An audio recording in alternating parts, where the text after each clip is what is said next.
Well, good evening, everyone. It's now 6 o'clock Apple time, so I'd like to call the meeting to order. There should be a resolution to adopt the agenda. Moved by myself, seconded by Councillor Lane, that we resolve that the agenda be adopted as presented.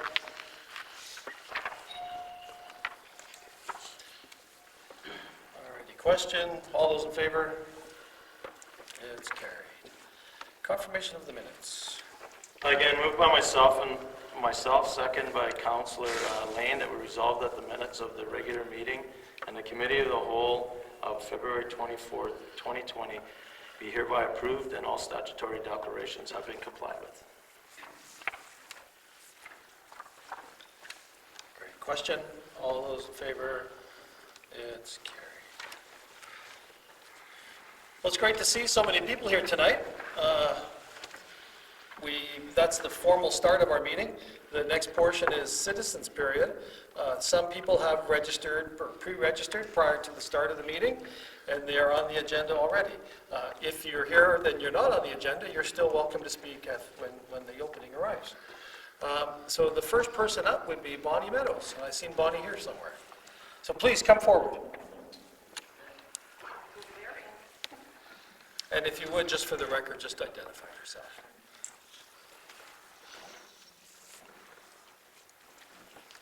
I'm Bonnie Meadows. Thanks, Mayor and Council, for having me. I guess it's not hard to figure out I'm here over the dog situation.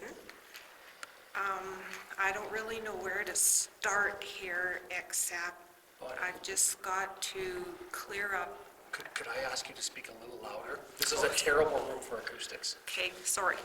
I guess everybody knows I'm here over the dog situation around.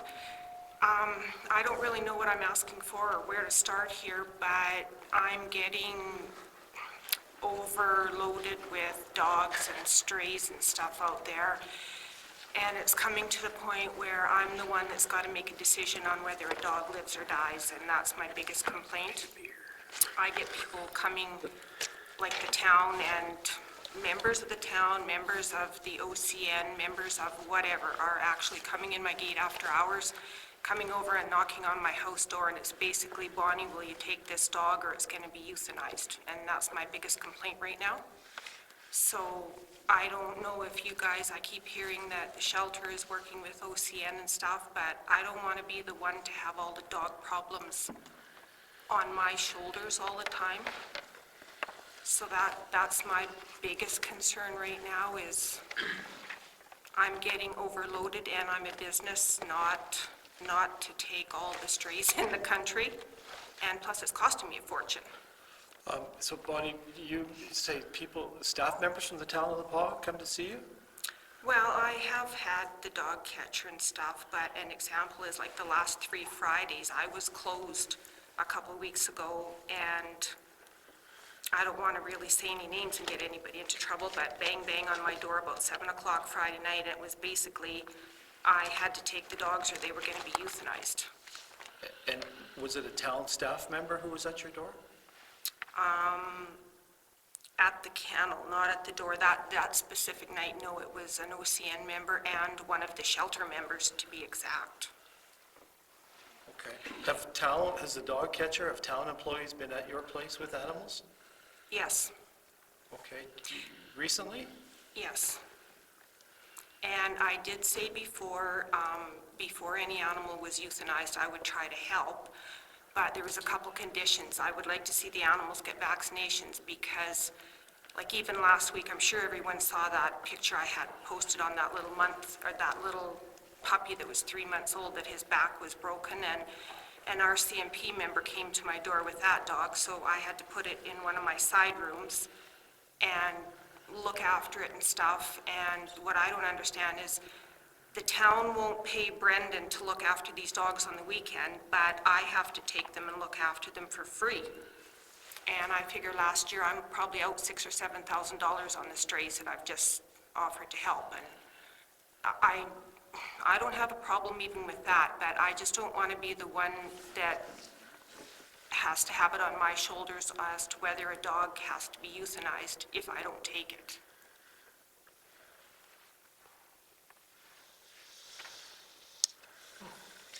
Okay, it causes me concern that town employees are coming to your facility to drop off animals when we have a perfectly functioning pound, although it's not the nicest, but.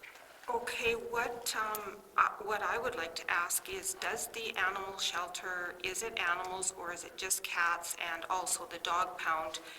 Can there not be something where it can be open 7 days a week? So that I don't have to be forced to take the animals? Because OCN is doing the same thing, like Garth came to me there again, 2 weeks ago on Friday night, there was 5 dogs that were going to a rescue, and basically if I didn't take them right then on the spot, they were gonna be euthanized or shot or whatever, because nobody would look after them until they went to the rescue the next day.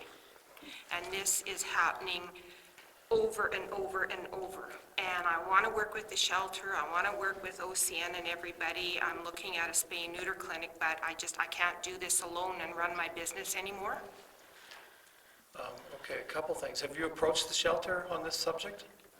No. Okay. And this is your first communication with the municipality on this issue? Well, I've sat here like 15 years ago, but like I say, nothing is ever done, and whenever there's an animal issue, they seem to turn to me, and it's not only town, it's Moose Lake, Cormorant, Puck, all over. And like I say, I don't ever want to see an animal put down. I mean, I'll help any animal I can, but it's almost getting where the rescuing animals are overtaking my boarding and grooming, which is my livelihood. And I seriously, if I don't lock my gate at 5 or 6 o'clock, it's like living in prison. People are on my step. And I can't keep up to my messages all the time because there's a dog here, there's a dog there, and then when we get everything lined up to send them to a rescue, half the time they don't show up, and then I've got a rescue mad at me. And right now, I've got 6 little puppies to go to Swan River tomorrow, and I can't even get cooperation for stuff like that, transporting them even to the airport. So it's getting a little frustrating for me. And what would you specifically like the town of the Pot to do? Well, I don't know. That's where I say I really don't know, but something's got to be done with all of these animals, and I'm even to the point now where I'm willing to sit down and I maybe work something out that I would look after these animals, but first of all, they have to have shots, and I'm not going to carry on doing it for free. I will shut my doors first. I've gone 29 years now without any holidays, basically. And I don't really know what I'm asking, but I need some help here because, like I say, I have absolutely no privacy at all. And I can't take unvaccinated animals with people's pets. Like you guys have all had your pets in my place. And I don't think you would want to see your dog in there with a bunch of dogs with parvo or distemper or anything like that. So do you get the animals vaccinated now? I can vaccinate them, yes, but I have to keep them all separated from, So you're vaccinating them? I can vaccinate, yeah. Okay. So maybe that's one of the things that if you guys, as council, would keep the dogs a little longer and vaccinate them, then I could take them until they go to rescue. So that's what it is you're asking for? Well, for a start, like I say, I Just to don't make know that what part I'm asking. Sorry? Just to make that part of it a little easier. Yeah, like, I'm going into year number 29, and the place is for sale now, because like I say, it's 24/7, and I haven't been out of town for 3.5 years. Like, it's to the point now where I can't go to the grocery store or the bank without getting, I'm calling it harassed, because people are just, if you don't take this dog, we'll kill it, and stuff like that. And Cindy there came with me, and I think she can vouch for a lot of what I'm saying. It's a lot of work, and it's a lot of money, and my main thing, again, spay and neuter. That's another thing. I would like to see the town, I'd like to see all three, RM, the OCN, and the town kick in some money to do a really huge spay and neuter so that all these strays aren't running around causing trouble. So Bonnie, are you saying that on Fridays, When Town of the Paw Pound is done for the day, that those dogs are going to you for the weekend? Just trying to clarify that. Pretty much, if they're going to be euthanized, then I have been taking them. But there again, I can't put them in the kennel, like they have to go into one of my side rooms or whatever like that, and then it's major cleaning. Do you have dates or anything? Dates. Yeah, like when that would have occurred? I haven't kept dates because, like I say, it's every week. It's getting to be really out of hand. So how many dogs are we kind of talking about from the direct vicinity here at the Paw? We're talking like 50, 100, 200 dogs? That I've rescued? Yeah, like between the Pound and other people from the Oh, area. it's well over 1,000 just in From the the town? last. Is that from the town? Where that's all, Well, the whole area, yeah. Because, I mean, people come in, well, I found this litter on the highway. Well, you don't really know if it's from town or OCN or where it's from. And I mean, to me, like I say, a dog is a dog, I'll save it, whatever.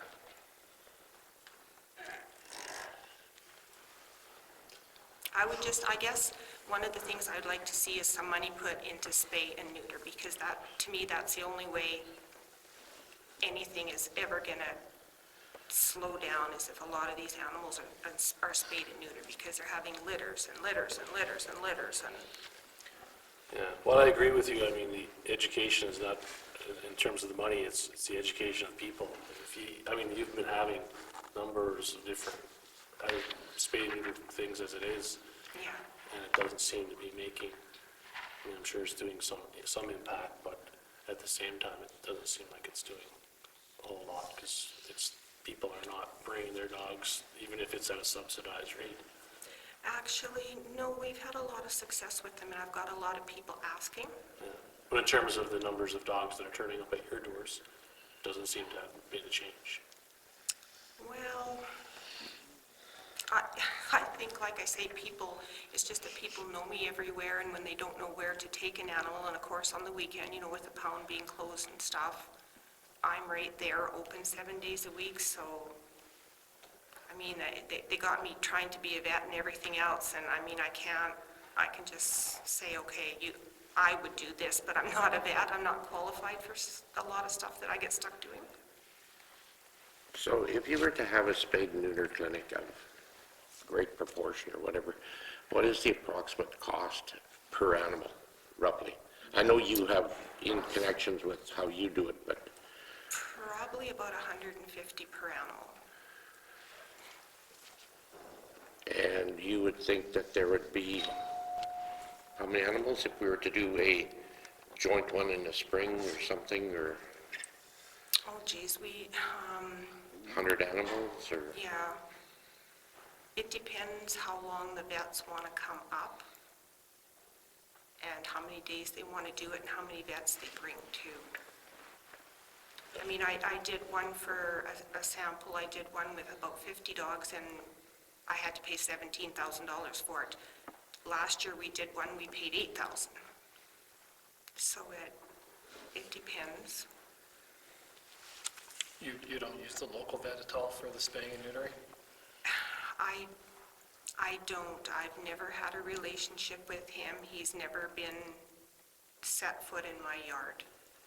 And these clinics come up for low-income people and to do reserves and stuff. And a lot of people don't want to pay that $500 or $600 or whatever it is, and plus vaccinations on top of that. That's another thing with these clinics. We can do vaccinations for $20 as compared to $80 or $90.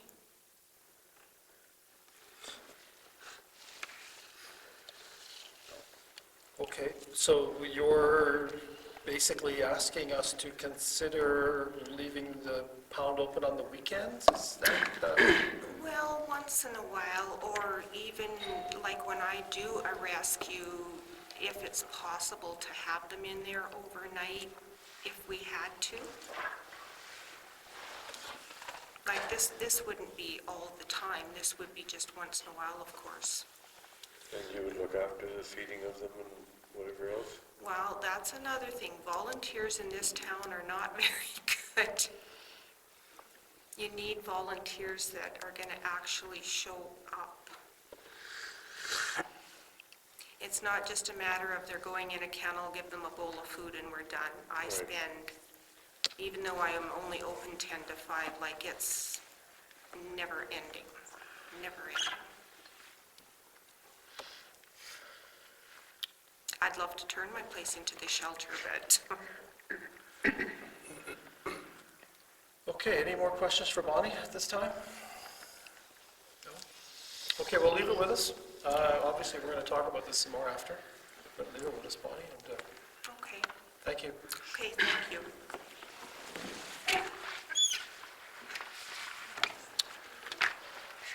CDC presentation. I see some CDC people here. All righty. So just take one of these, pass them around there. I'll go up here. Thanks, everybody, for, yeah, come on up here. Thanks, everybody, for showing up for our 3-hour presentation tonight. We don't usually get an audience, so we're pretty impressed, so Sign this. thanks for that.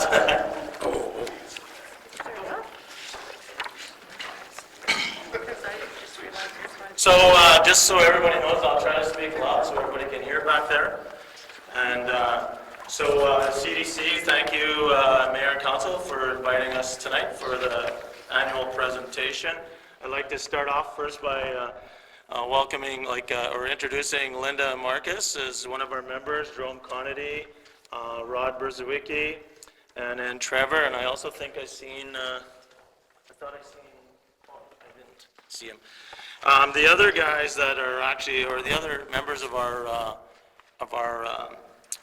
the CDC corporation are Kathy McConaughey, Murray Hocus, Doug Lovestead, Roland Lasan, and Rob Penner, and Kent Cook. So the reason why I say everybody's names is that if you do see any of these fine folks around town, you've got a great idea, make sure that you come forward and share your ideas. So I did pass around, I know some are jumping ahead, but I did pass around a little presentation. There's some extras there for the people that were coming to the meeting, our members. And I'll try to go through it quickly. I know Graham or Jen had said we have about 20 minutes for the presentation and about 10 minutes for questions, but I won't be that long. So just start off on the second slide there. Some of the challenges we had this year, at the beginning of the year, it seemed to be a bit of an unstable role of the CDC within the Town of the Pas framework. We believe that we've moved that along now, and things have gotten a lot more stable. We've had some delays in tourism brand strategy. Again, that was something that was in Q1 of 2019, was still on the kind of the CDC books, but now it's been, the council has it in their court, and we're ready to help as time goes on. The other thing other challenge is we lost the staff person, so Kimberly Ballantyne ceased our employment and went on to bigger and better things with aerospace down in Winnipeg. So that was kind of happening in late July, and so since then we didn't have anybody. And one thing I just forgot, I did forget to introduce the most important person, Jackie whatchamacallit. Jackie Reckenmacher. So she's our economic development coordinator. So my apologies. Jackie is the face of the CDC right now, and please, I have her name written down here, but please reach out to Jackie as well. She's here at the town office upstairs. Her phone number is, and everything is on the website, so please give her a call. A couple other things, we had some issues with the visitor center. Again, there was a bit of staffing issues there. And then, again, the communication gaps. And we think that, or we believe as a CDC board, and welcome anybody to jump in anytime, we've kind of resolved a lot of those issues. So what happened in 2019? You know, we did have, we facilitated the tourism brand strategy, and it brought it to near implementation. The Smart Cities finalists really put our community on the map and really strengthened that tri-council activity, was actually put us in a national limelight, which is good for us. We also had the clinic, I hate not having, talking to you in my back, but we also had the main clinic proposal, which is still underway in 2020. And also, we've done a lot of work with doctor recruitment and working with the RHA on, you know, securing some doctors or additional doctors in town. And so right now, there's you know, with the support of the RM and the town of DePauw, we've got 3 additional doctors, 2 in town now and 1 coming in August or July. Something else that happened, which we believe is good, the town did a good job of restructuring sort of how the CDC is made up and created a lot more transparency between the mayor and council and the CDC. And we also, I believe, improved the information exchange between the mayor and council and CDC. So again, as I mentioned, long-term clinic plans underway. That was another success, and it's still going here in 2020. We did develop a EDO job or an economic development coordinator job description, and structured that reporting a lot so that there was no confusion over, you know, what was needed to be done and how things worked. We hired Jackie, which was a big success. Jackie started in January of this year. So she's been here just over a month. We've done an upgrade of the agreement, the CDC agreement with the town, and got the board members' terms of office all straightened out. We did a Travel Manitoba promotion campaign. We got involved in that. And we held a working session with the mayor and council and the CDC and really tried to identify improvements to improve the effectiveness of the groups. So some of the priorities the town had set for us is housing. So maybe if you want to talk a little bit about that, Trevor? Yeah, sure. So the developer was contacted, I believe the developer was contacted first through the mayor, and then since then, I've been in contact with the gentleman several times, him and his partner, to try and work on potential development here in the town of DePauw. So we're continuing negotiations and talking. Hopefully that becomes a reality. As well, within that, some of the things that are, I guess, holding us back, but at the same time will be driving us forward, is that Kelsey Planning is going to be finalizing some bylaws and some land availability, so it'll help us be able to plan and develop some things in the future. And then again, there was a meeting held with the seniors, I believe, Linda, early in 2019, late 2018, with Kim and yourself, and you know, really just to touch bases with them, let them know that we're around. There'll be more work going on that in 2020. The other goal was, or priority was, to identify and develop locations for bulk commercial use, such as an area to accommodate big box style retailers that may eventually show up in our community. So, you know, one of the things that helps us with that is that healthcare clinic. So, you know, we are doing a lot of work with that, and you know, we should really land on the direction, I would say, Rod, by July, you know, whether, yeah. And then also contacting developers and inquire, you know, we were talking about if a big box store wants to come here, what's the check boxes that they're looking for? So we have Jackie's working on that now. Again, we lost a little bit of momentum when we lost our staff person there. And again, creating with the Kelsey Planning District and all the good work that the guys and people are doing on that within that committee will help this as well. Again, working with local businesses to identify their needs to grow and improve or sell their businesses. Again, we are planning on doing some cold calls and just drop in, and that's kind of on Jackie's priority for the coming year. Immigration, again, it's in such a way to attract them to our community so that we can help them flourish, and what do we need, what would we have to do to make sure that they want to invest in our community, and I guess, I'll pass this over to you. Yeah, and that's, I mean, for me, at first, it was kind of really developing an understanding, and now with Jackie on board in terms of the different ways that immigrants can come to our community, and the first one people talk about the most are the nominee program, or people coming from abroad to study.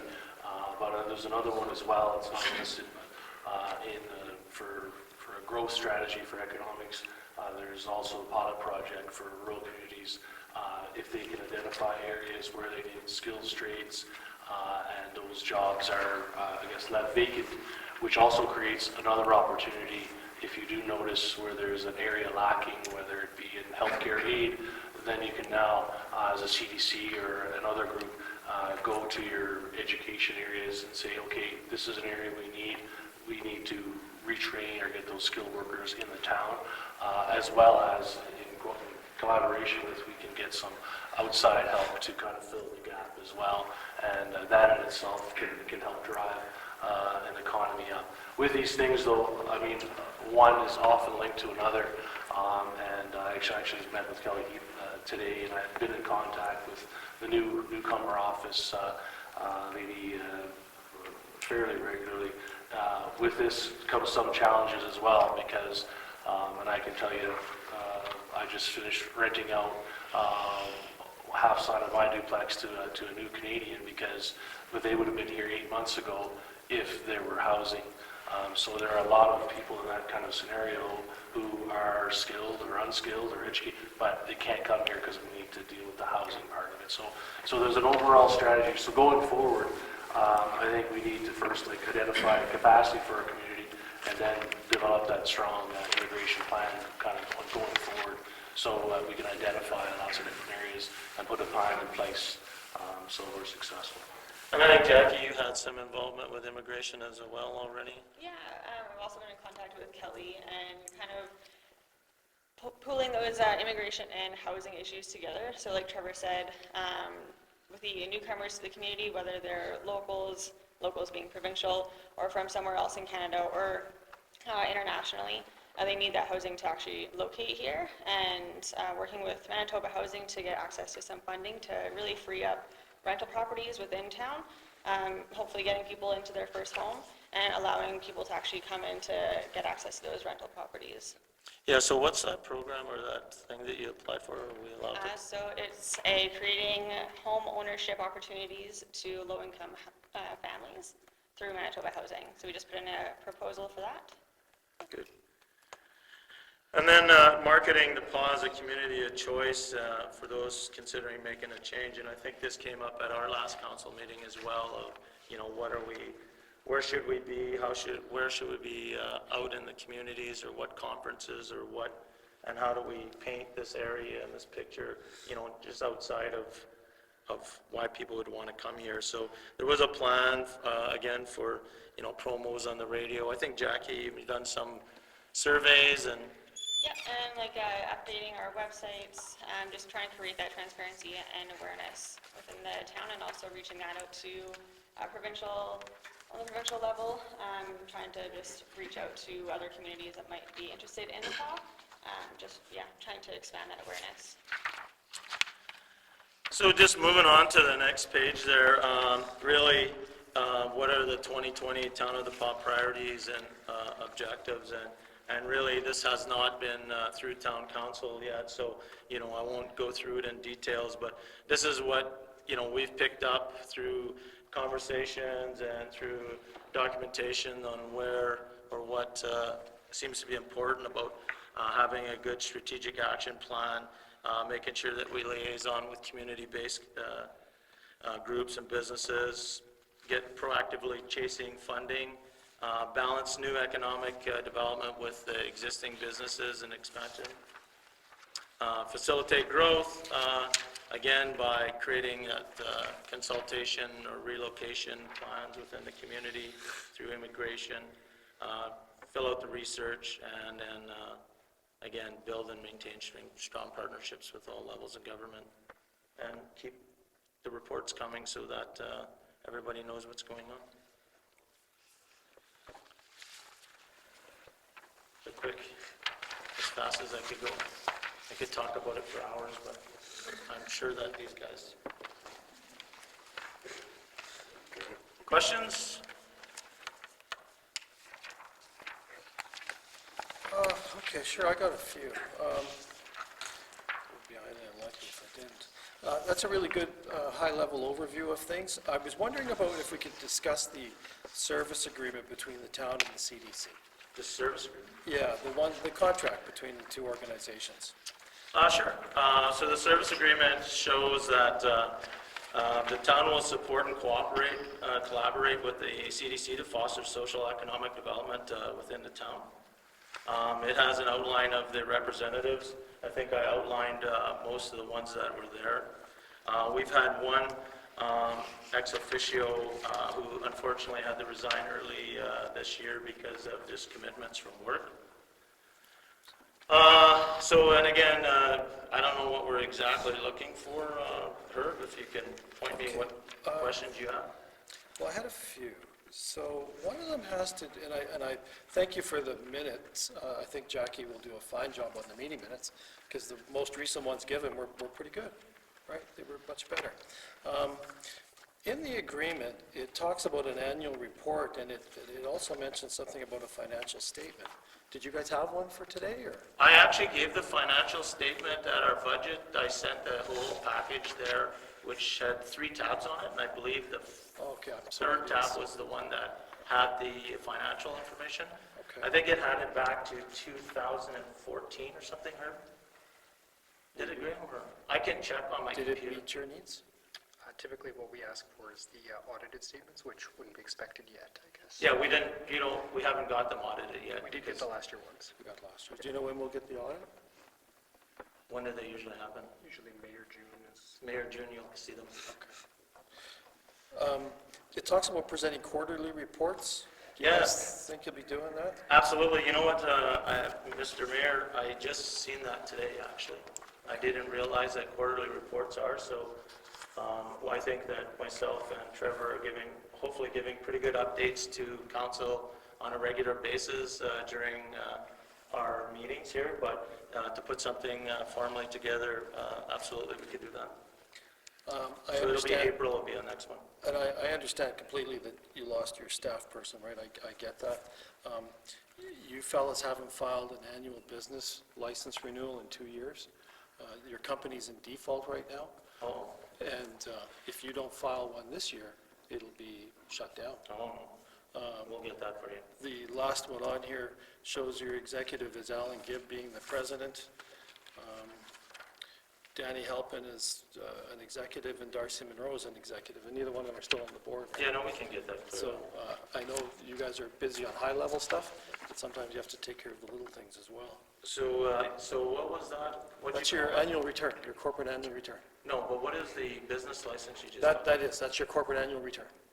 And it's something that all businesses have to do every year.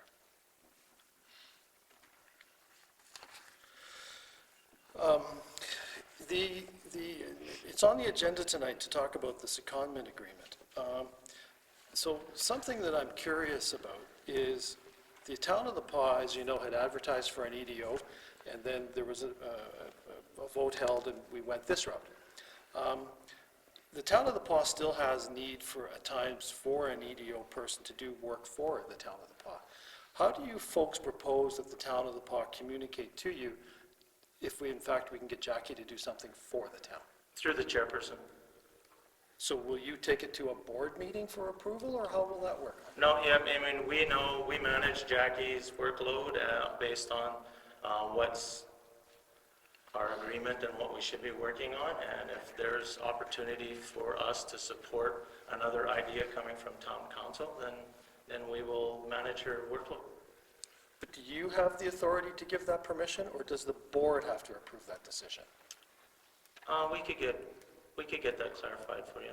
Okay, could you? So what would the example be? Just an example of what I asked. An example of why you would need her specifically to work on a project that maybe, if it's an economic development driven project, could it not go through the CDC? I'm just asking that question. Okay, over the last while, it's been kind of controversial that we're not selling our town out there, and we're not going and doing presentations at different things in Winnipeg and stuff like that to promote our community, and it would be having a person or persons, and Jackie being the person that would likely be most in knowledge of all this stuff, right? If the town would say, we would like Jackie to represent the community in Winnipeg at such and such venue, or stuff like that. And I think we're all thinking about is a time-sharing type thing, because there's certainly things that we can't do as a council that the CDC can do, type thing. So Bill, if you look at on number 9, just before it says, develop and direct and carry out marketing strategies that will promote the town of the Pas and Arm of Kelsey. So we've already assumed that that's something that you would be looking for. I mean, again, if there's things that fit within your, overall, or the council's overall priorities or goals, then... That's what it is to have that set. I know yous are doing it, but there's things that we as a council will want to have done also, eh? Well, it goes back, Mayor and council are setting a lot of the priorities for the CDC. So if it's, the one-offs I can't speak on, but the overall plan itself, is it not driven basically by mayor and council from the onset? it comes right at the very start. We will support, cooperate, and collaborate with the CDC to foster social and economic development of the town of the Pas. That's the whole idea of the reason. So as long as it fits within that. That's good, as long as we're aware of it. So what do we do if we disagree? How do we get? Actually, there's a dispute mechanism. I guess what I'm getting at specifically, so during Trappers Festival, you fellas your group made 2 proposals, or 2 presentations, if you will, to the visiting MLAs. One was on the clinic, and one was on alternative tax strategies. What if the council, and again, the council never seen them, right? The only reason I'm aware of them is because I had the same meetings as you did with different MLAs. And what if we don't agree with the position the CDC is taking? How do we deal with that? You would tell us. Okay, so you folks gave out information on things like service levies, and that's what was presented to me. No, actually, and I'll speak to that. There was nothing actually even mentioned about service levies at all. Service levies are something that municipalities can use now. We wouldn't even be bringing a presentation to MLAs to install service levies, because you can do them if you choose to. Right. What we talked about was the problem that exists right now with not enough tax tools out there for our province, all municipalities in our province to use. And we looked at our neighboring provinces in Saskatchewan and Alberta that have a lot of different tools that they can use on an optional basis that help grow the community and bring a more proportional tax structure. This is something that is unanimously supported by the AMM for the last 14 years, and on unanimous resolutions that they are working and lobbying the province for it. We've just kind of restarted that process again. We've talked to MLAs about it. We've talked to the MM about starting that process. So really, it's not a rogue thing. It's something that the MM is pushing for all municipalities in the province on a unanimous nature. So for one to say we don't necessarily agree with it, you may have to go back to the MM and say, we're part of that organization too. I get that, Rod. I guess the point is, the question is, in my thought process, given that we are the taxing authority, and you folks are making recommendations on tax changes, wouldn't it be normal or typical or... We are not making any tax recommendations. We're asking to... Wasn't that what Roger said? We're asking to increase the number of tools in our toolboxes. At the end of the day, mayor and council will pick which tool they want to use. Right now, we just have one, and that's assessment-based. And if we get 150 tools, that to me is excellent. And now we can pick, or we can just go back and pick the same one that we've always used. But it's just kind of great to have a variety of different forms to present to. I mean, I don't know about you, but I'd rather have a bunch of different things to pick from. Rather than just With all that being, like in fairness, with all that being said though, wouldn't it be just good practice to present that to us first before you take it to somebody else? Because what if we're not in agreement with it? We're asking for tools that we're not. But what if we don't want those tools, Jerome? You don't want Well, what do we, well, I haven't seen them, right? But let's just say you guys are proposing something that we just don't agree with. Then you don't So- pick it, you don't pick it, like, But you're the wouldn't you ultimate present power. it to? You're the ultimate power. Wouldn't you We're just a present it to supplement. council first? We're asking for, we asked for tools. Well, we're assuming that we're fitting within the agreement of economic development and that this would support that in economic development throughout Manitoba because it actually does that in other provinces. So we assume that this is something that is not deciding anything for the town of the Pas, the RM, anybody else. It's saying, hey, we support what's going on, what's been proposed. If we as a council and mayor decide to do something, we do. If we don't, we don't. It doesn't change anything at the end of the day. Changing gears a little bit here. The Dream Clinic, it's my understanding, and I could be wrong, but I don't think anyone has ever met with the town of the Pas to discuss the Dream Clinic. So what I'm getting at is, I've heard the stories, right? I've heard the things about, 3 levels and $25 million and all that stuff, right? So I've heard that thing. But has anyone ever spoke to the town of the Pas to see if our infrastructure can support such a project? Well, I'm assuming I'm not assuming, I know as we go through the development of the proposal, those type of things would actually get flushed out on whether it could be supported or not. And I also believe the mayor and council gave direction to the members of the CDC to take the big, massive clinic project and start moving it forward again, because it was parked. True, absolutely, but don't. Would you like a presentation, Well, Mr. Mayor? I think that the engineering staff for sure should see a presentation. Well, Because all it if, takes is a request. If we all know that there's limitations with what we can afford and can't afford, what if we're heading down a path that we just can't afford?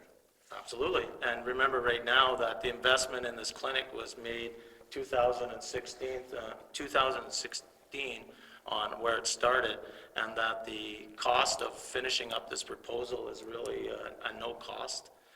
It doesn't do anything other than do the study to see if it actually fits and if it's actually feasible.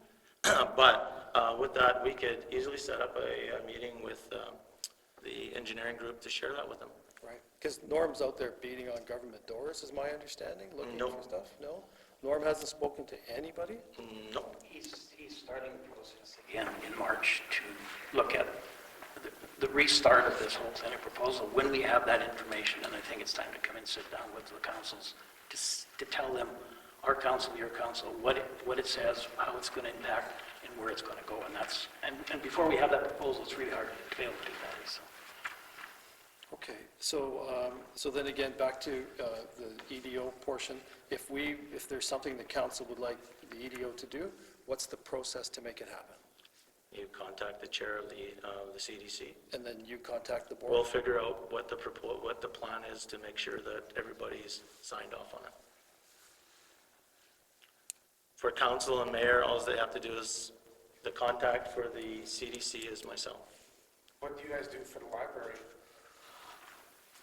Well, they have a little bit different deal on that one. Just because it's kind of like, it's similar in the sense that it's a arm's length group that you guys still, kind of run. So I'm just, off the top of my head, I would assume that it would be somewhat of a similar process.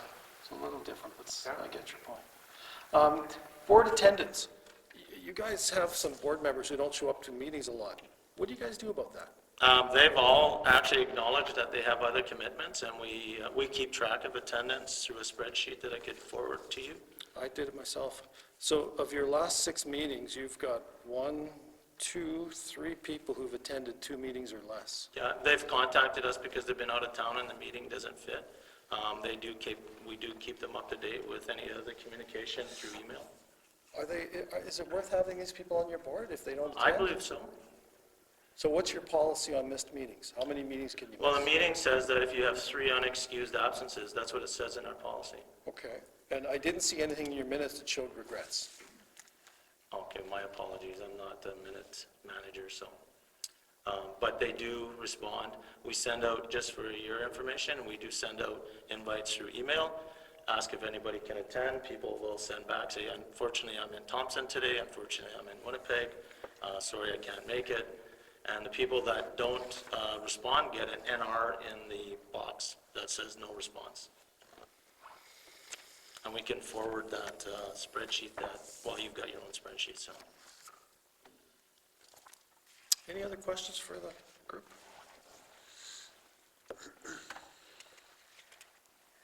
Nope. I don't have questions, but I would like to welcome Jackie, and I hope you well in your role. Thank you. And success. Thank you so much.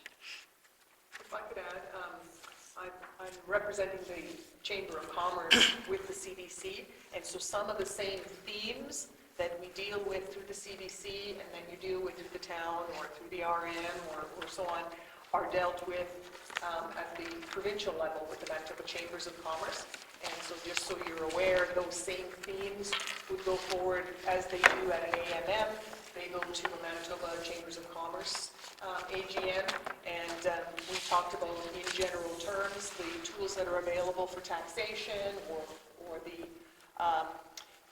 initiatives that we might be able to take provincially to improve our marketability as a province, which would then trickle down as a marketability for our community to attract businesses or to deal with transition, succession planning, all of those same themes that come up, healthcare, education, any of those things will come forward also at the Manitoba Chambers of Commerce level provincially. So I hope that the reinforcement of all of the priorities that the town has and the RM and OCN and the CDC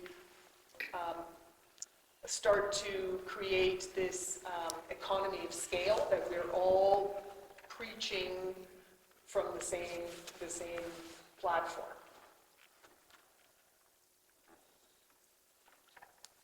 That's it. So just to close up here, again, thanks for everybody for listening to our spiel tonight. And if you ever have any questions or concerns, feel free to reach out to any of the members of the board or myself.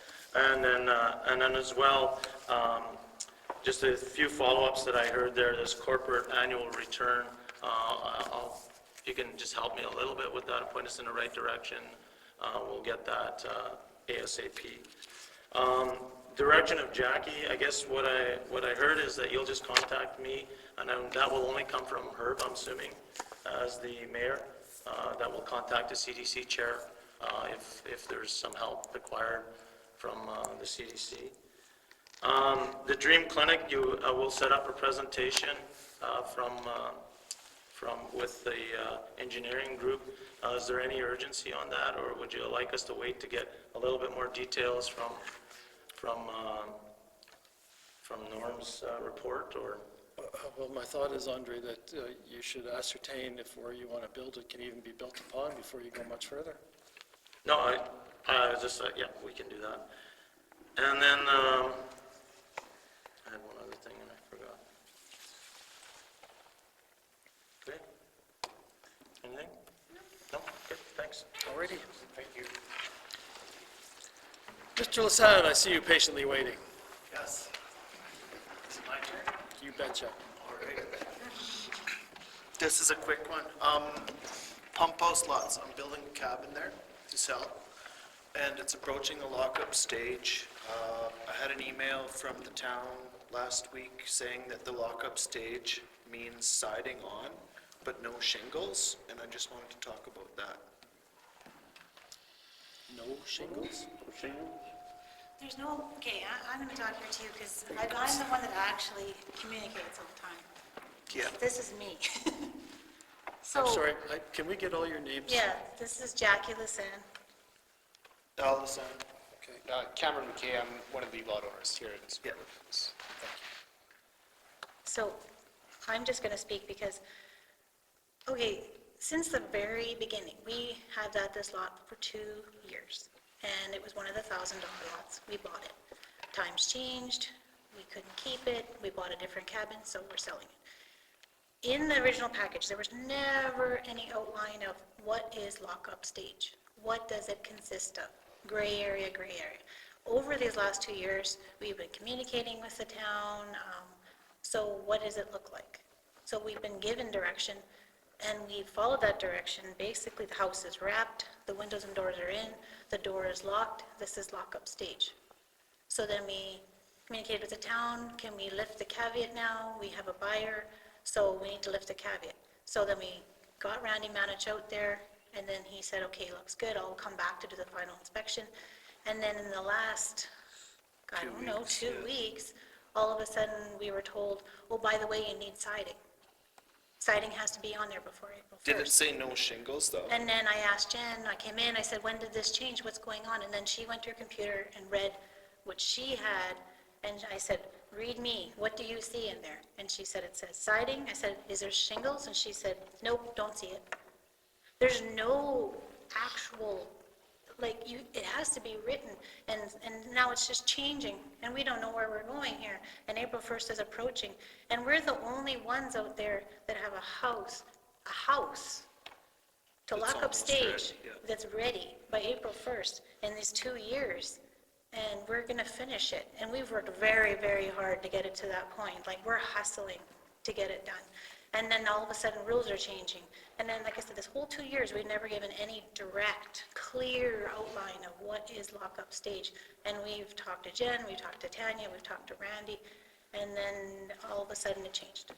And so we just, like, it's really frustrating. So for me, it's just, I plan to have the shingles on, the doors and windows are in, house wrap is on, soffit fascia is done, eaves trough will be on, but I didn't budget for siding yet.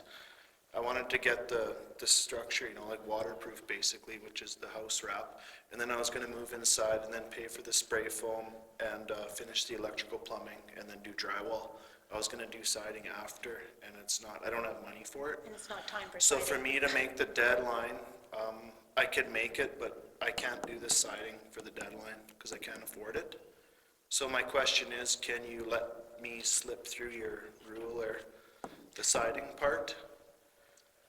Well, especially when there was no rule, there was I no guess it rule. was never never clarified in the clarified. beginning what No one ever lockup told us means, and in my mind, we've always thought of lockup as house wrap, just a waterproof membrane or siding. Mm-hmm. But in my case, I have house wrap on, so to me, it's ready for lockup. May I speak to that? I'm wondering, excuse me, when we spoke as a group, if there was some miscommunication. Because I don't believe either that siding has to do with lockup. It's like shingles, it's fascia, it's soffit, windows, doors, house wrap. We had discussed siding and shingles, so that the exterior was complete. That was considered lockup. So you want a complete That exterior? was the discussion. Okay. But Elaine, why don't you leave this with us? Yeah. We'll put on our committee agenda for our next meeting, and just carry on with what you're doing. Yeah, because it helped me out a lot if I didn't have to do the siding to meet the deadline. I mean, it will be done, I just can't do it by the deadline, and I'd rather not have to pay for the extension because it will be weatherproof, just not quite complete. And alternatively, if you have people rushing to get this siding on, they're gonna do a poor job. They're gonna We put can't. whatever's cheapest on there to get it done, and then that's Yeah. gonna diminish the value of the whole street. So Yeah. that's why I'm supporting. Yeah, I know from the bank's point of view, if they ask, siding's included. And I'd like to talk about that too, because that's not really true. Like, so we ran into a real brick wall here too with our selling, because CMHC won't touch a house in Manitoba that's partially done because of the new home warranty program. This is not put through legislation yet in Manitoba. It's not actually mandatory, but CMHC won't touch it.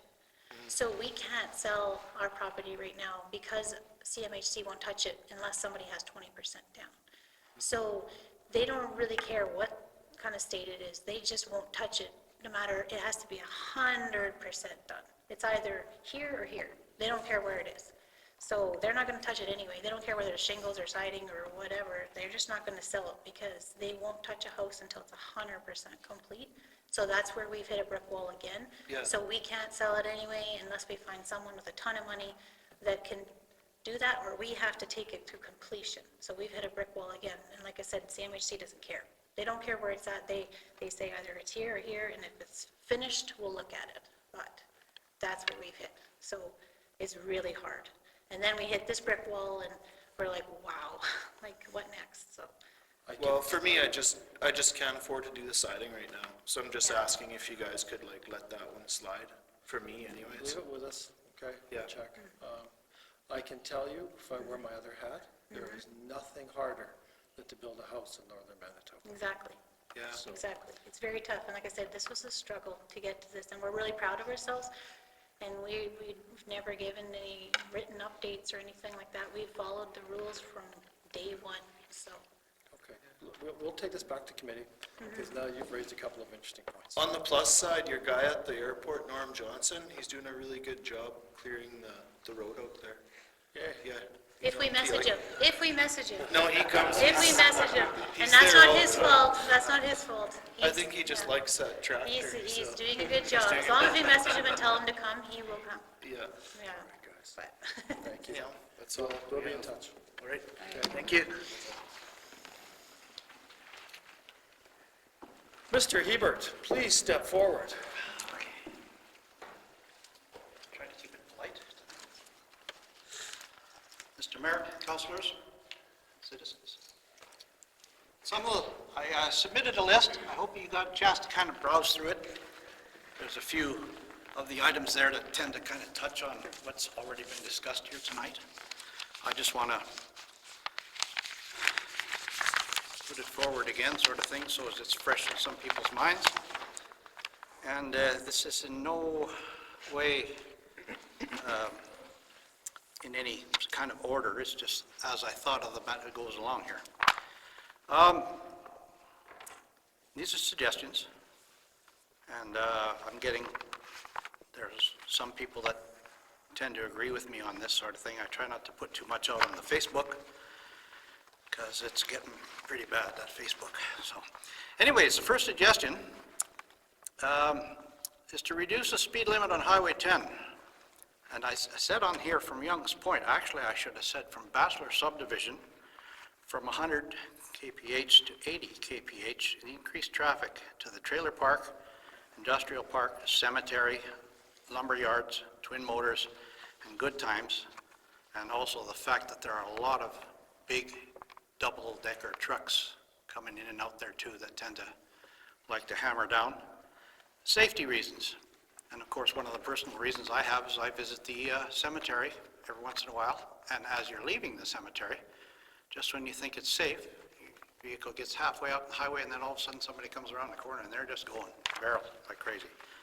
So that's just a suggestion.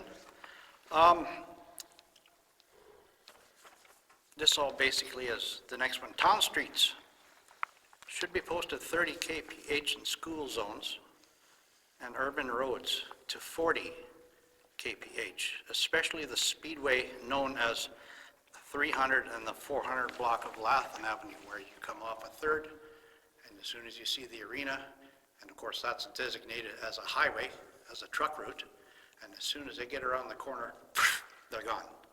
Full tilt. It's like, let's see if we can, how much rubber we can leave. Dangerous, very, very dangerous. Okay, next one. The election results elected a mayor that was opposed to the individual tax that was to be introduced per household, the levy.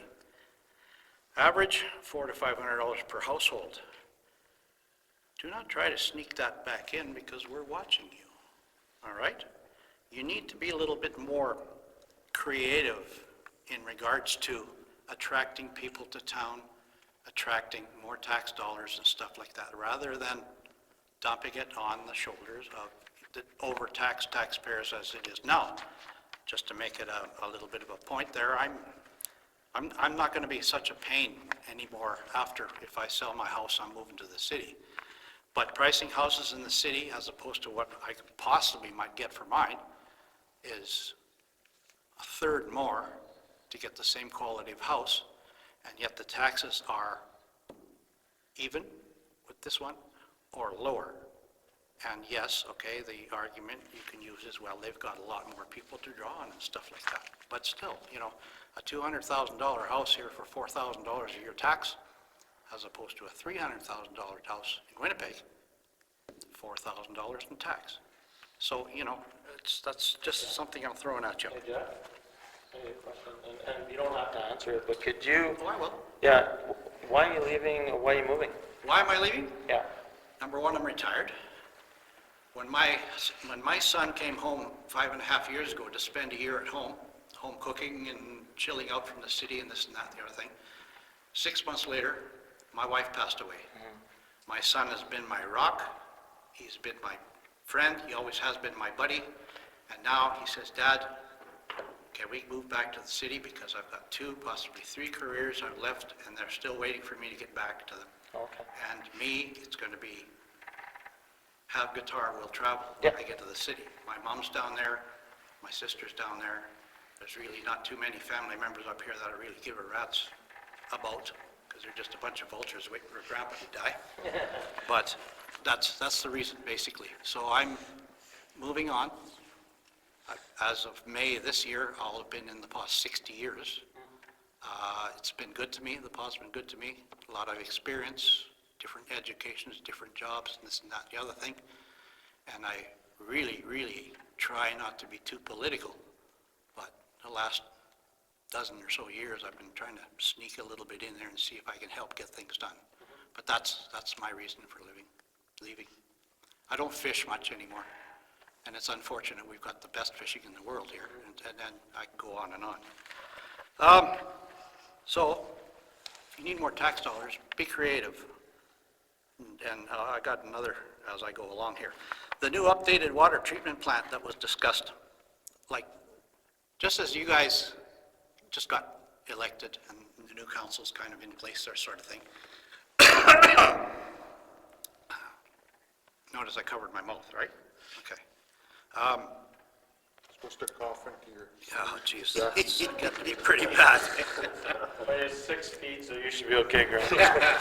The forum of the 4 candidates for mayor were sitting there at the college, and I posed a question to them. And I said, now that things are kind of back to normal and you're collecting tax money from the mill and this, that, and the other thing, I asked a general question for everybody. Of course, I didn't get a chance to say this part, but I said, what are you going to do with that money? And every one of the candidates had a different thing that they were going to spend it on.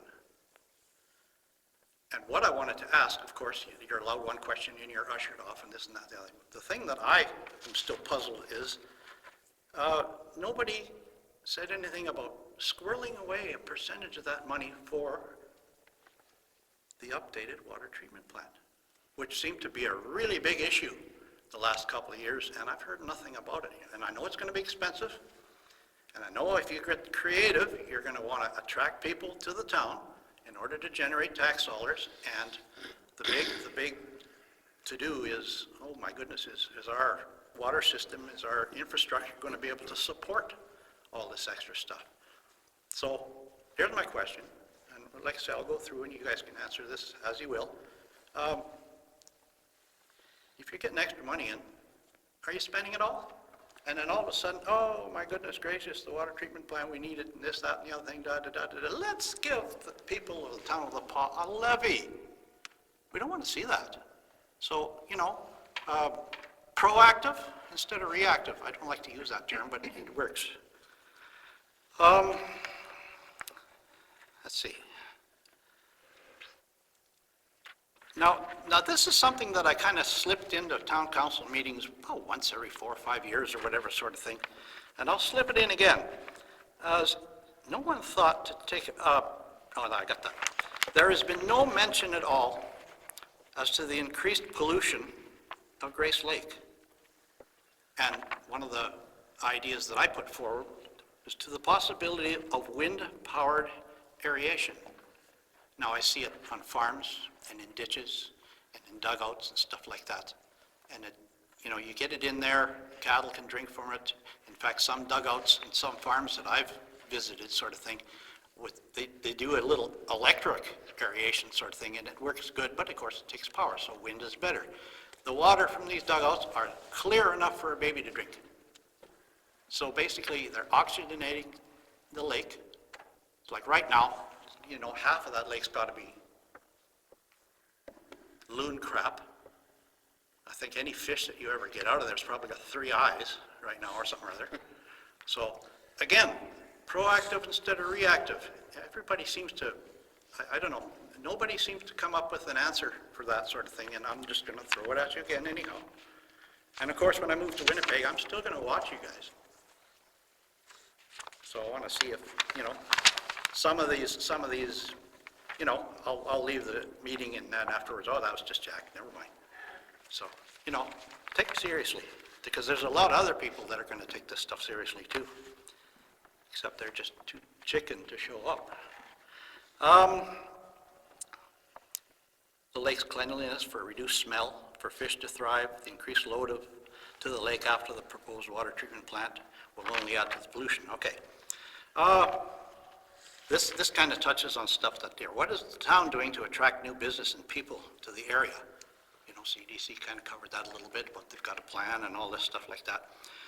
This is touchy. Again, taxes are high. The homeless roaming the streets, panhandling, theft, drunkenness, fights, and street safety are a major concern. And it almost seems to get worse.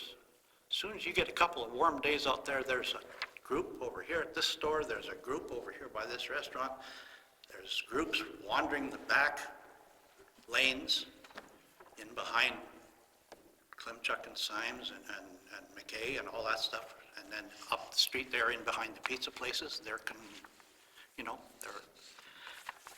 collecting back there sort of thing, you know, dropping their garbage, their empty booze bottles and stuff like that. So there's something else that's going to come up on that. I'll skip the second last one. I'll go to the last one. There seems to be less RCM presence at night, and the nighttime street traffic seems to be increasing. And I'm talking about foot traffic.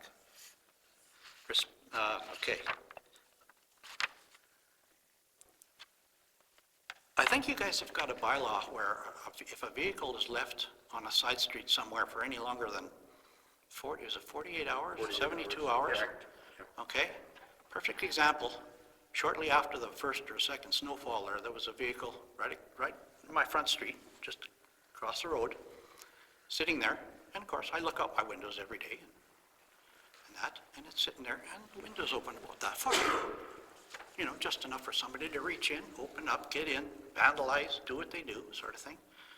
So I called the RCMP. I says, all right, we'll look into it.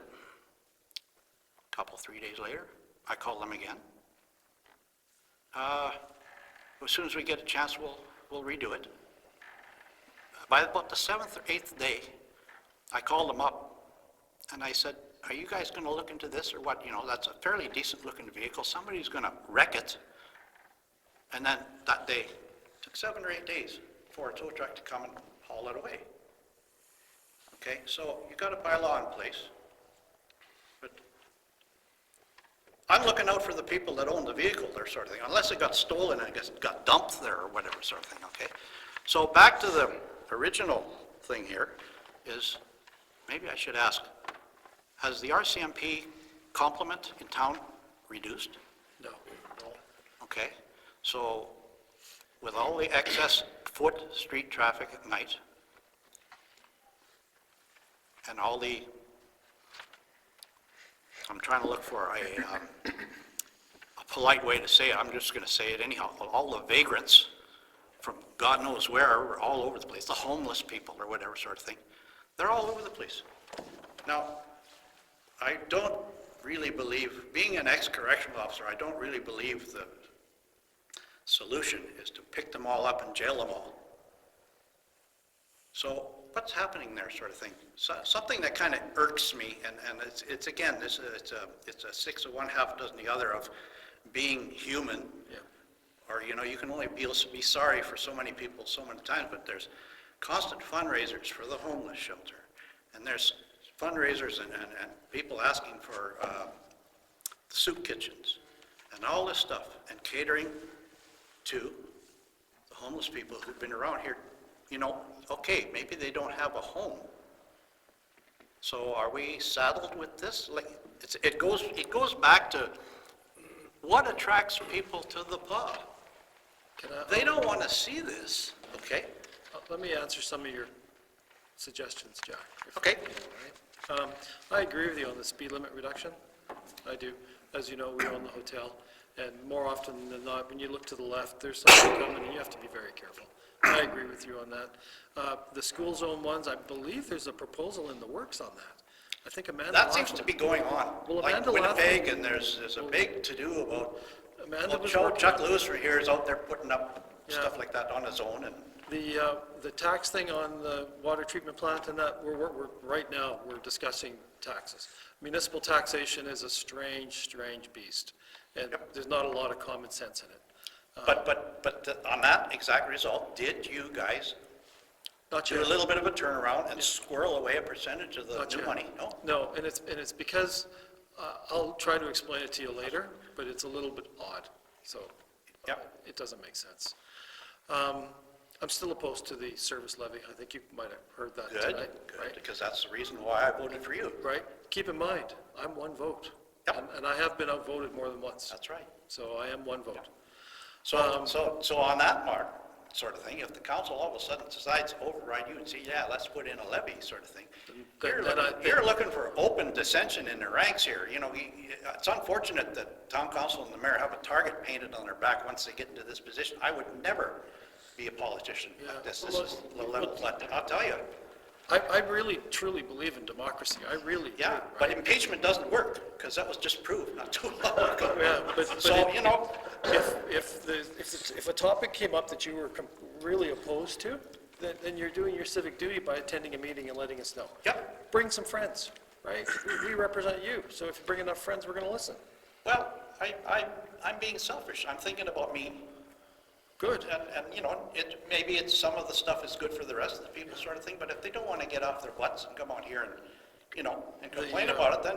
so The be Grace it. Lake options, we're talking about them again tonight again, the lagoons thing. That's still on the, When you do the new water treatment plant, you're still going to be using Grace Lake, are you not? Grace Lake will be before a water treatment plant. Yeah, so you need to do something proactive, because like you say, if you double up the load on that poor lake, like, you're going to see the smoke rise from that. The CDC is getting started on attracting new business and people, right? They're trying, right? Yeah. The thing about the RCMP and homelessness, all right? Glad you brought that up. If you have a complaint about the homelessness, about the street people, about the vagrants in our community, then you need to contact the Crown Attorney. And you need to ask him why he's not prosecuting criminals. Well, that's Who you have to contact. right, but that's. The see, that's- RCMP is arresting them. The RCMP is picking them up. Yep. They have 10,000 files a year. The Crown Attorney is not prosecuting criminals. So if you have a concern, and this is for the public, if you have a concern, you need to contact the Crown Attorney from the province of Manitoba and ask him, why are you not prosecuting criminals? And if you don't get the answer you like, you give his boss, Minister Cullen, a call in Winnipeg and ask him, why aren't your people prosecuting criminals? See, I'm on a And bit I'm of a not two- talking homelessness. Yeah, I'm on a bit of a two-edged sword here. Yeah, I was a correctional officer for 22 years, so I was on one side of the fence sort of thing. I was never really what you would call an ass kicker in there sort of thing. I treated them like human beings and this and that and the other thing. But then I went over to the probation office for 8 years. And now all of a sudden, you're babysitting them into doing what they have to do to satisfy their probation sort of thing, and you're trying to get them on the right path sort of thing. And it doesn't work. It just seems like it's a revolving door situation sort of thing, and it's too bad. Like I say, it's If you think of you've probably got a little 3-step ladder in your house, a little 3-stool kind of 1, 2, 3, and change the light bulbs. You betcha. And that lowest rung is the dirtiest one that all the mud gets stopped on, and then it gets a little cleaner as you go up. Yep. That low rung, that low step, that's us. That's the town of the Paw. And we're expected to clean some things up that they're completely out of our jurisdiction and our ability to clean up. Well, I'm surprised that the judges, the crown attorneys and stuff like that are not aware of this situation They're more. absolutely aware. Because of the fact that I can walk into a Giant Tiger store anytime during the day, especially when it's warm out sort of thing, and you're accosted there, smiling, and they say, hey, buddy, how are you doing? And right away, I guarantee you, the Crown Attorney is fully aware of the situation. Now, somebody needs to find out why he's not doing his job. I used to work with them, all of I them, for a long guarantee time, you. and they were always, they were always decent to me. They were always, sensible. The RCMP are doing their job. They are charging these people, especially the ones that are stealing, fighting, causing problems in the community. They are being charged. Yeah. When they get to the Crown, it's getting dismissed, or it's getting tossed, or it's getting delayed. So there is no consequences to the actions of the person. I've pointed out, I've gone right to the RCMP office there, got a park there sort of thing, and I went in and said, you've got drug mules going up and down the street, and it doesn't take a wizard to recognize what's going on here sort of thing. You point them out and. Jack, Yeah. I'm sorry to have to cut you off, but we've got a really long night yet tonight. Yeah, I know, but I had, And I do sincerely appreciate you coming. I really Okay. do. Okay. Leave this with us. Just one other little tidbit that I haven't got on the list sort of thing. You guys, the town and the highways, still haven't come to the point where you're working together in regards to snow cleaning, have you? Well, I think that's a whole other discussion. No, it's not, because I've brought this up about 4 times in the last 4 different councils there sort of thing. Well, again, I And- think and- if and- the province of Manitoba isn't known for its generosity. Oh, I've gone to the province of Manitoba, I've gone to the supervisor up in Thompson, and I've threatened the truck drivers going by, and sometimes the supervisor will come down with the loader and clean if I threaten loud enough, and other guys, they just, next thing you know, supervisors are gone. They can't handle the stress and stuff like that. But it's not just me. It's like I say, the cleaning of the driveways and stuff like that, and rather than running a bank like that, I've got a perfect excuse why I complain really loud is because the woman next door to me is in a wheelchair. And if she can't get out, I yell, scream and everything, and then I go over there with my snowblower and I clean her stuff out. And I don't mind doing that, but it's a real pain. You guys got to get together, and even the supervisor now of highway says, yeah, we're going to get together and we're going to have a meeting and we're going to discuss this and that and the other thing, and good luck. Yep. All right. I Thank won't you. take up any more of your time. Thank All you. right, thank you. Thank you. Alice, did you ladies have something to say, or you're just here to watch? We're just watching. All right. But I couldn't commend is on your good grader man in town here. He does a wonderful job on the streets. Thank you. All right, let's move along. Bylaws, procedure bylaw, second reading.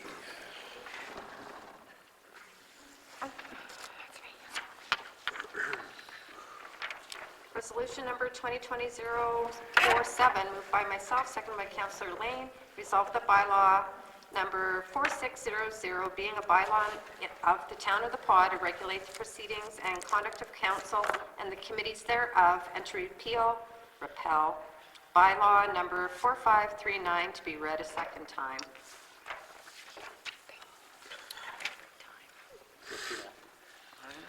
Question, all those in favor? Carried. Third reading. Resolution number 2020-048, moved by myself, seconded by Councillor Lane, resolved that bylaw number 4600, being a bylaw of the Town of the Paw to regulate the proceedings and conduct of council and the committees thereof, to repeal bylaw number 4539 be read a third time and passed.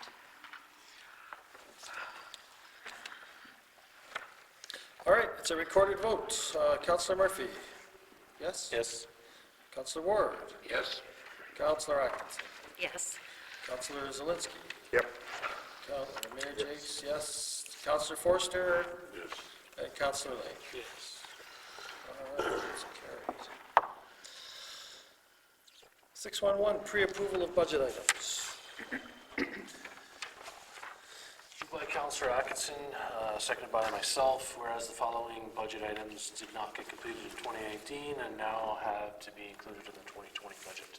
And whereas the 2020 budget is not yet completed, but the town wants to get started on these items, therefore be resolved that council pre-approve the following items in the 2020 budget: the arena flooring, paving program, and civic center boiler.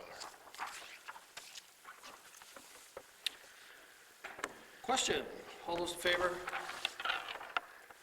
It's carried.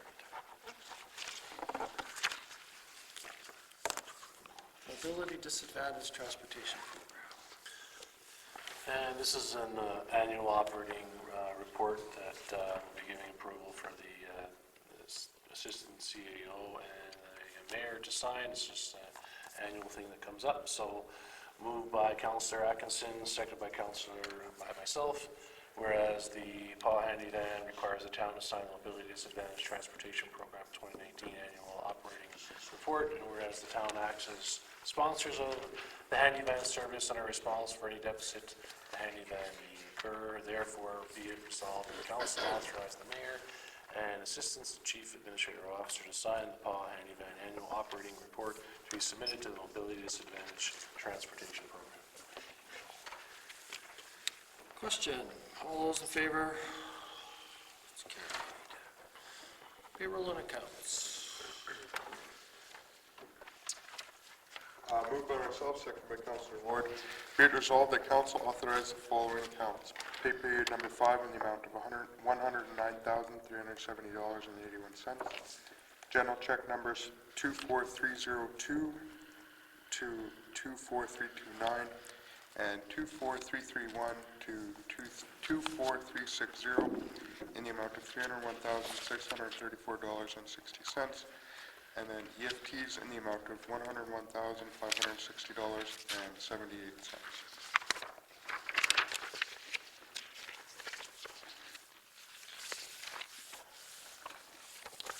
Question, all those in favor? It's carried. 7-1, secondment agreement. 643. Oh, did I miss one? Yeah, Councillor. 643. Moved by myself, second by Councillor Forrester. Council authorized the following account in conflict, general check number 24330 in the amount of $217.33. Question, all those in favor?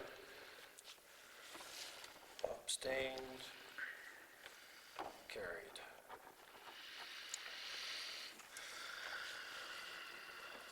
Okay, 7-1, secondment agreement.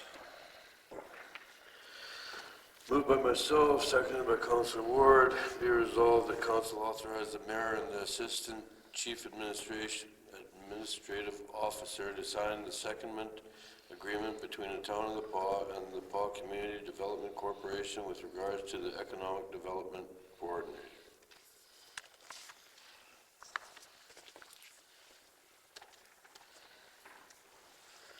Any questions, discussion? Alrighty, all those in favor? Opposed? Bill, did you vote? No. Oh, so you abstained? Yep. Okay, carried. So, just so I'm clear, you're declaring a conflict? No, just abstaining. Not voting. Okay. Don't know, never had it. Never seen it. For sure. No, that's fine. Okay,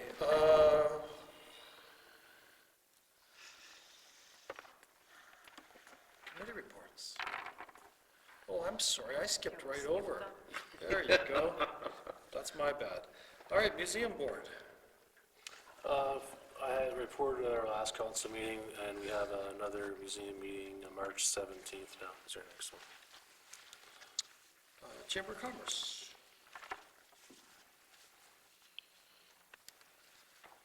Sorry, I was just looking to see when my next meeting was for another.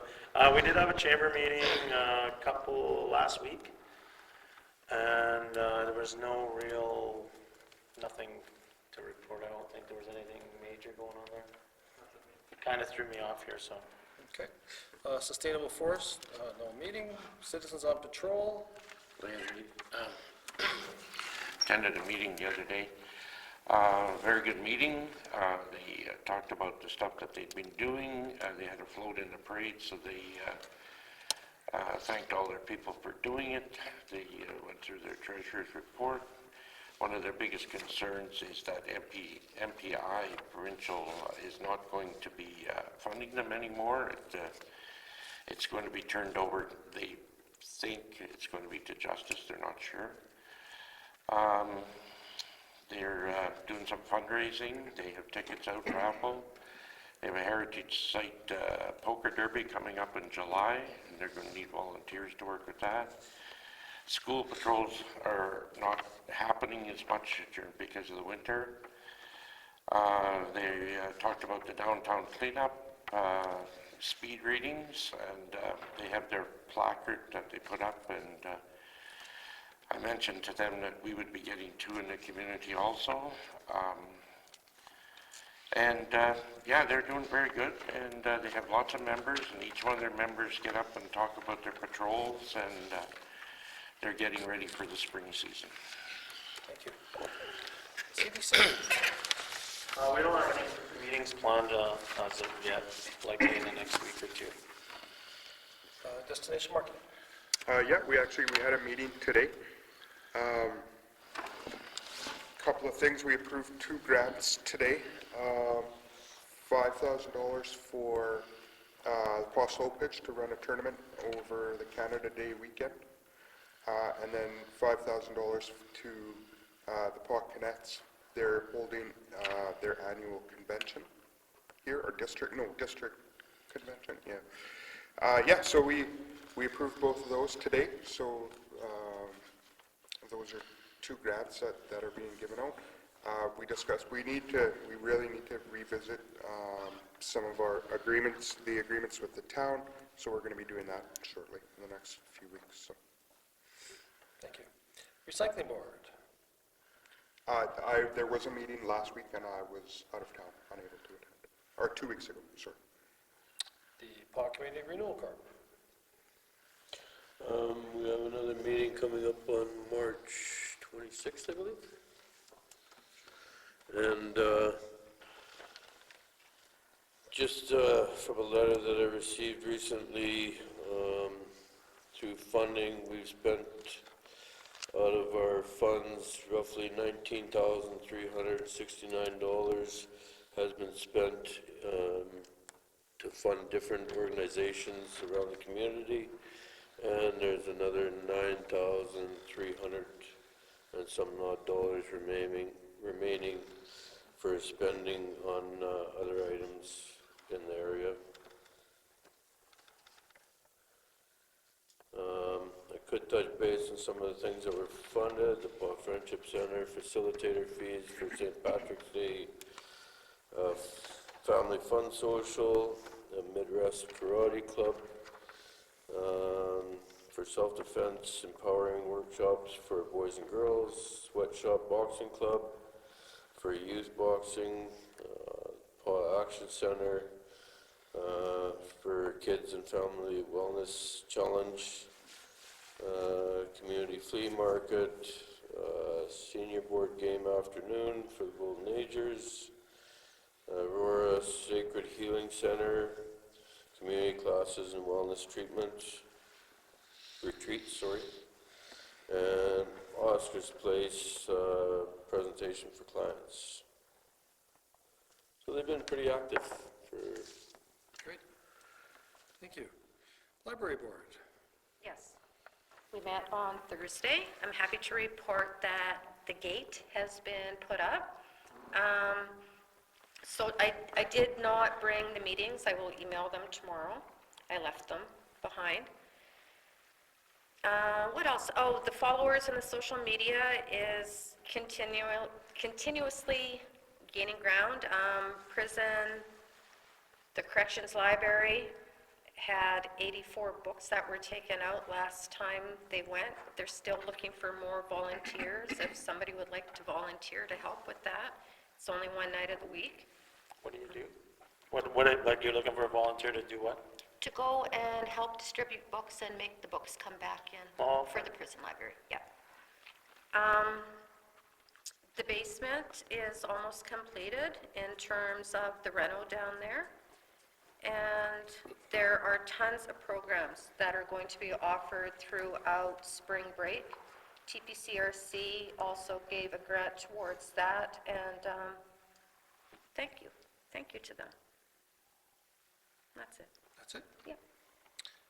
SCAN, there was a meeting on Saturday. I attended along with Councillors Ward and Kerry. It was a very good meeting.